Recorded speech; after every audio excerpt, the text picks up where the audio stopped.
Hi guys, welcome to my videos. So guys, after the government of Canada has announced this new public policy or new pathway I should say, where around 90,000 people, eligible people, are gonna get permanent residence, those who are in Canada. The biggest challenge as I see many applicants are facing now is to get their language test results. Because if you read the eligibility, it has to be like less than 2 years old. So those who are applying under French, they have their own French test accepted. Those who are applying under English, they have like IELTS and CLPIP. So few days back there was a situation where the websites of IELTS and CLPIP were crashed because all of a sudden many those who needed this, they just jumped to book a slot.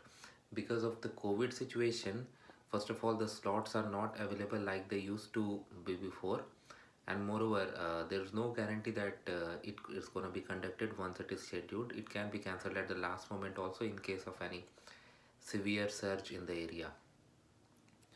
But still some people have managed to book, but many are not, and I can tell you the extent what the situation is. Like, one of my subscriber has today traveled from Ontario to Montreal in order to appear for the test, because he doesn't want to miss this opportunity. Nobody wants.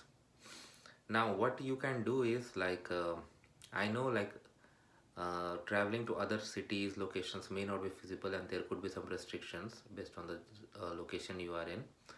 So first of all, try to book a test at whichever is the nearest. If not in IELTS, try to do it in CLPIP.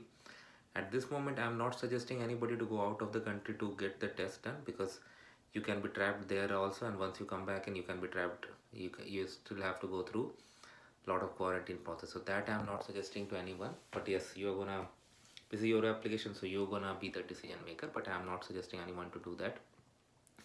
What you can do, like, go for all acceptable exams. Like if you're applying under English, and if you find that IELTS dates are not available, look for CELPIP, because you need CELB 5 and 4 based on the program, and that's not difficult at all to score.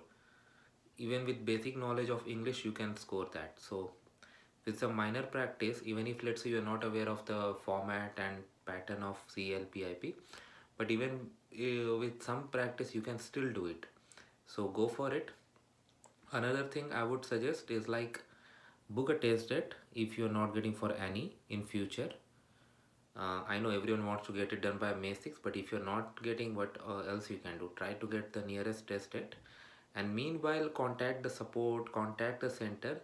There could be some process like a wait list, because what happens is, like, let's say there are 200 candidates enrolled for a test, and there could be some cancellations later on, some rescheduling later on. So if such things happen, why not to occupy that space? So call their customer service, call their service center, email them and ask them to put you on the wait list of the next available exam. Say that you can be reached. I mean, of course everyone's circumstances are different, but if you're in a circumstance like with 1 day or 2 days of notice, if you can go ahead and attend the exam, so disclose it to them, request them if they can do. I'm not sure if they're gonna address this or not, but if possible, why not to give it a chance? Anyway, you're not gonna lose anything in this way, right? So my focus, like what you should focus now is like, get a test, and if you're not able to get before May, like find out the latest one that you can. At the same time, keep following up with them, and try to get something like wait list or somewhere, so that in case of any drop off, you grab that opportunity. Because it's like CLB 4 5, if I go without preparation I can score it, I have that confidence. But it's not a big deal. So even with basic knowledge of English you can do that, basic knowledge of practical English you can do that. So I suggest you try for it. Anyway, thanks for watching.